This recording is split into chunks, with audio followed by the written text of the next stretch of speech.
Imagine a vehicle roughly the length of a great white shark. That is a lot of physical real estate. Right. Just a massive, imposing presence. But now imagine that same massive shape slipping through the air with the aerodynamic precision of like a low-slung Porsche. You see the contradiction there? Oh, absolutely. Yeah. Usually when you encounter something truly massive in the engineering world, you expect a compromise. Exactly. You look at a cargo ship or, a heavy-duty pickup truck, and you naturally assume brute force over finesse. You expect it to be cumbersome. Yeah, you certainly don't expect it to cheat physics. Well, that expectation comes from a very predictable rule of the physical world. I mean, for over a century of automotive design, big meant heavy, and heavy meant inefficient. Pushing a giant box through the wind. Right, which required massive amounts of fuel. And automakers just, they simply accepted that trade-off. But then you look at the stack of review notes and specifications we have in front of us today, detailing the newly announced XPENG GX 2026. It is a wild spec sheet. It really is. So, welcome to today's deep dive, where we are looking at a machine that is, quite frankly, a walking contradiction. For sure. And our goal today for you listening is to cut through all the marketing hype. We want to figure out if this vehicle is just throwing a bunch of really big numbers at us, or if it represents a genuine, paradigm shift for luxury electric vehicles. Because looking at this data, it's almost unbelievable. Yeah, I am looking at specs that shouldn't logically belong to the same vehicle. Okay. Let's unpack this. We are talking about a full-size luxury SUV that is 5.26 meters long. Which is over 17 feet. It is a commanding physical object. But our mission today isn't just to rattle off these specifications to you. No. If we want to understand what this vehicle represents, we have to look under the hood, figuratively speaking, of course, at the engineering leaps that make these seemingly impossible numbers a reality. Because the dimensions alone force us to ask how this thing even moves efficiently. Yeah. Let's start right there, actually, with the sheer scale of the exterior. So 5.26 meters in length with a 3.1 meter wheelbase. It's huge. And the review notes highlight this incredibly elegant premium side profile, sophisticated body lines, and an ultra-modern LED lighting system at the front. Right. It has that continuous, full-width rear light bar. Yeah, and advanced LED headlights. Visually, it looks like a futuristic luxury lounge. But here is the paradox I mentioned earlier. How does a vehicle this large achieve a drag coefficient of just 0.25? It's a great question. Because a typical family hauler SUV pushes through the air like a brick. A 0.25 drag coefficient is like sports car territory. What's fascinating here is that achieving a 0.25 drag coefficient isn't just a stylistic choice. It's not just some designer who wanted the car to look sleek. Right. It is an absolute survival requirement in the EV market. How so? Well, think about a traditional internal combustion engine vehicle. If you have a massive, unaerodynamic SUV, engineers solve the problem by just dropping in a thirstier V8 engine and a massive gas tank. You literally brute force your way through the air resistance. Exactly. But electric vehicles, they do not have that luxury. Because every single ounce of aerodynamic drag directly eats into the battery life. Precisely. But how do you actually achieve that number on something so large? The sources mention flush door handles. Right. The flush handle. And I always thought those were just a gimmick, to make the car look cool in a showroom. How much difference can a door handle really make on a 17-foot-long vehicle? It makes a surprising difference. Think about the physics of air at highway speeds. Air is a fluid. Okay. When you drive at 120 kilometers per hour, you are essentially pushing a 5.26 meter solid object through a highly resistant fluid. That makes sense. So a traditional protruding door handle acts like a tiny parachute. Oh, wow. Yeah, as air hits it, it creates a turbulent microvortex. It's at this pocket of low pressure behind the handle that literally sucks the car backward. Wow, just from a door handle. Now multiply that by 4 doors, add in protruding mirrors, uneven body panels, and a jagged undercarriage. Suddenly, your battery is draining 15% faster just to fight the air. So, by making the handles flush and smoothing out those body lines, they are keeping that fluid airflow attached to the side of the car. Yes, they are managing the boundary layer of air.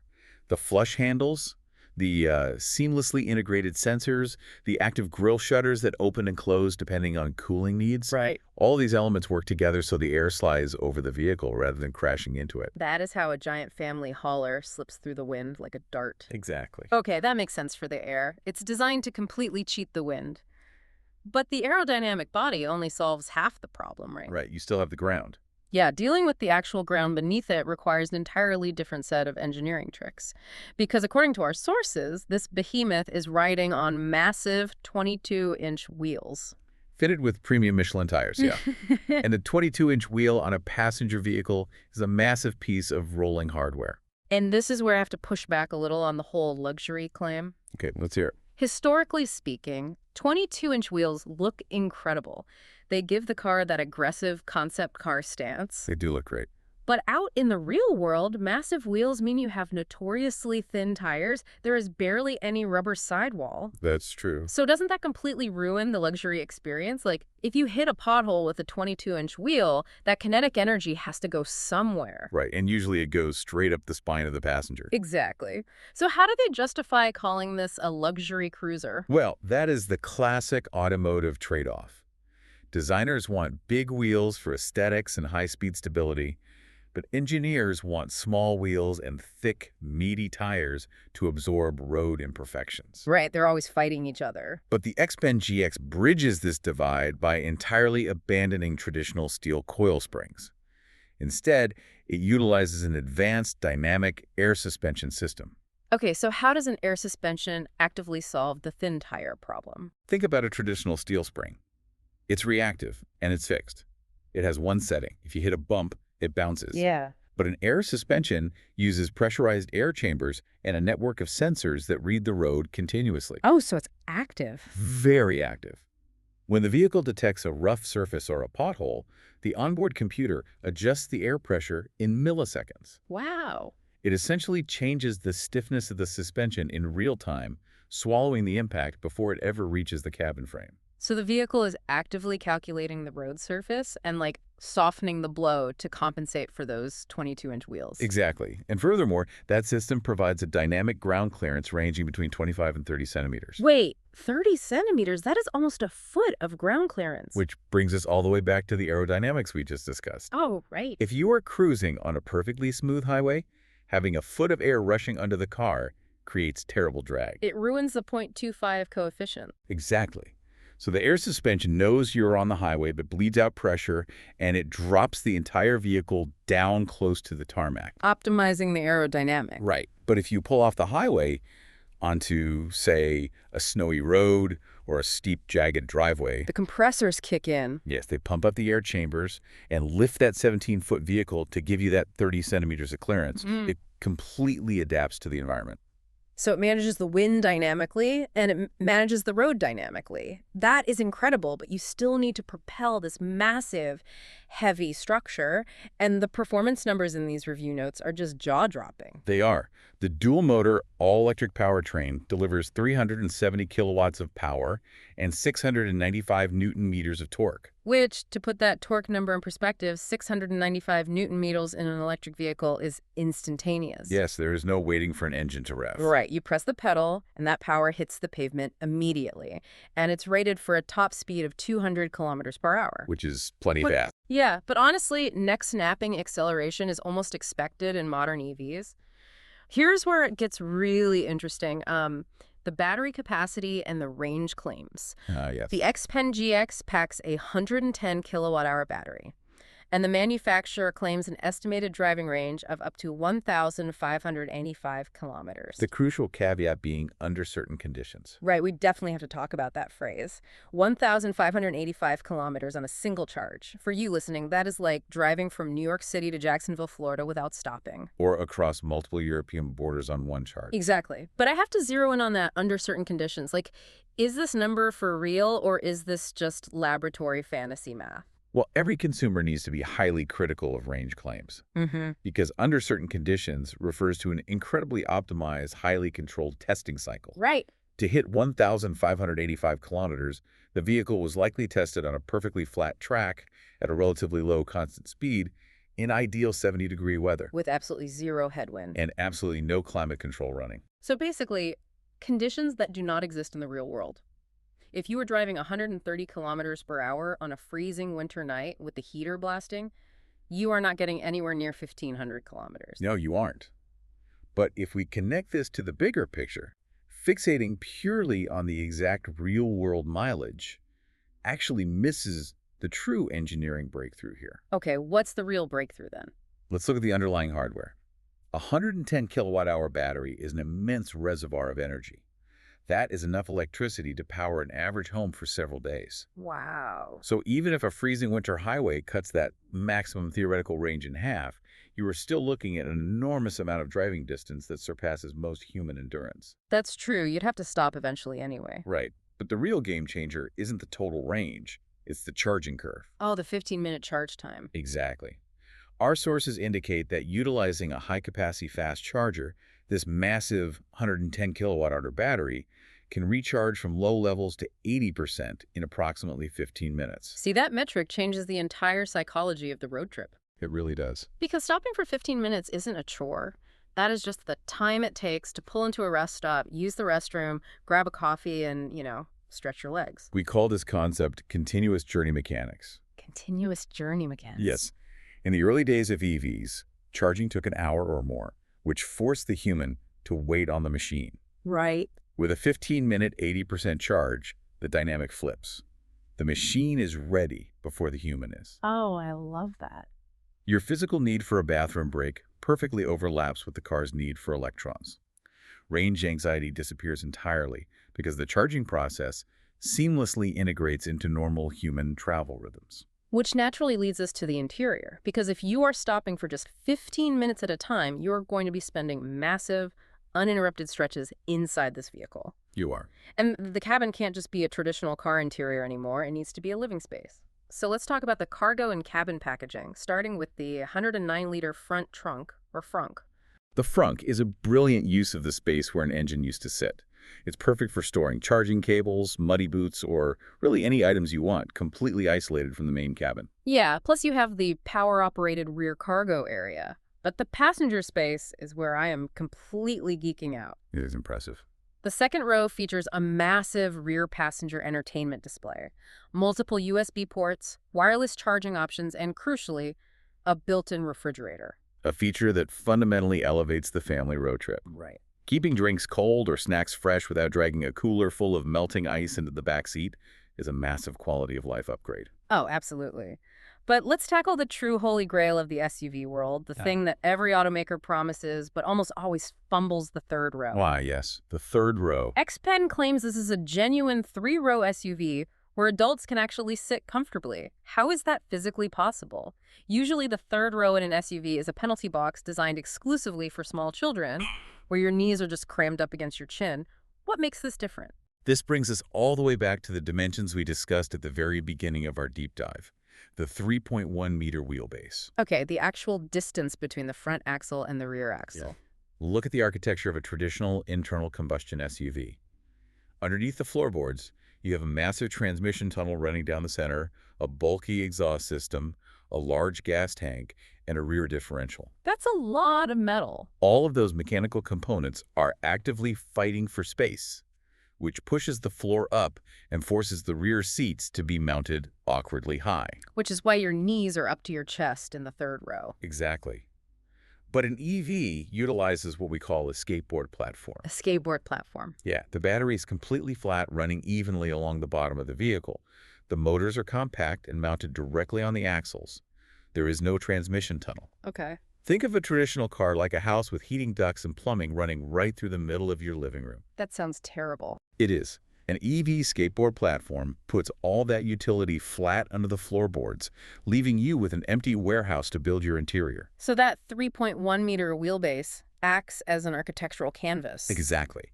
Because the wheels are pushed so far to the extreme outer corners of the 5.26-meter body, the interior volume is completely maximized. Right. They can push the second and third rows further back, mount the seats lower to the floor, and create genuinely adjustable third-row seating with impressive legroom and headroom. Wow. The luxury isn't just the refrigerator and the screens, it is the sheer volume of usable, uncompromised space for an adult body. Okay, so the passengers in the back are clearly living their best lives. They have cold sodas from the fridge, they're watching movies on a high-definition display, they're stretching out in the third row. They're doing great. But someone actually has to pilot this 17-foot-long behemoth, and they need to be in total control. Which brings us to the driver's cockpit and the safety tech. The command center. The command center, yes. The review notes detail a highly futuristic setup. Premium materials, a massive central touchscreen acting as the hub for all vehicle controls, running upgraded software for smoother, intuitive operation. It's very advanced. But I have a real concern here. So what does this all mean for driver distraction? Mm. We are talking about massive touchscreens, constant data feeds, entertainment displays, and complex software menus. Don't we risk creating severe information overload? Aren't we making it harder to just drive the car? This raises an important question, and it is arguably the biggest debate in modern automotive design right now. Yeah. There is an inherent paradox in putting highly engaging screens into a machine that requires your absolute visual attention on the road at 120 kilometers per hour. It seems dangerous. But if you look at the engineering here, XPENG integrated specialized technologies to intentionally counter the distraction problem caused by their own screens. Take the head-up display, or HUD. Okay, this is the system that projects critical information directly onto the windshield glass. Right.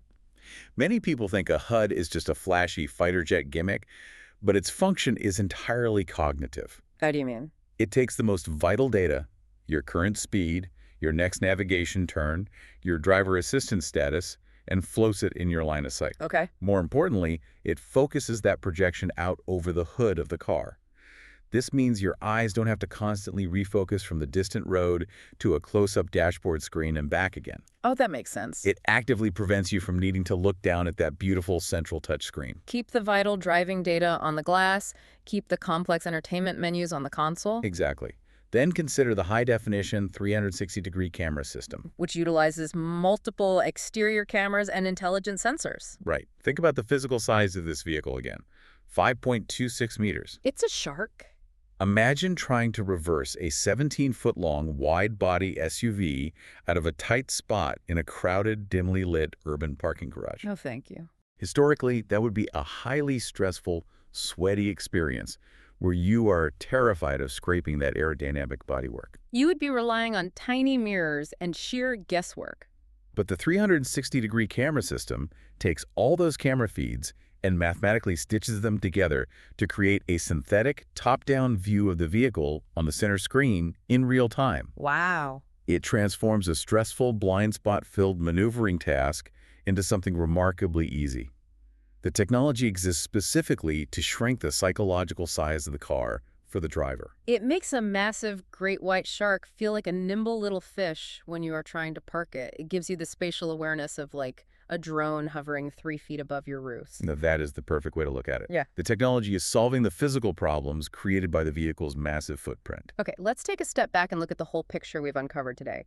The XPENG GX 2026 is, it's really an absolute masterclass in resolving engineering contradictions. It truly is. It has this massive, commanding physical scale, yet it manages to slip through the air with a sports car-like 0.25 drag coefficient by meticulously managing airflow and flush surfaces. Right. It rides on visually aggressive 22-inch wheels, but it utilizes an active air suspension to absorb impacts and deliver a buttery smooth ride while dynamically adjusting its ground clearance up to 30 centimeters. And it houses a 110 kilowatt-hour battery that offers a staggering energy reserve. Yeah. But more importantly, leverages continuous journey mechanics by fast charging to 80% in just 15 minutes. And it utilizes the flat skateboard platform of that battery to offer a high-tech, intelligently packaged cabin complete with a refrigerator, rear entertainment, and a true third row that adults can actually sit in. It's wild. It is a tech-laden living room on wheels that uses augmented reality displays and 360-degree cameras to make driving it feel effortless.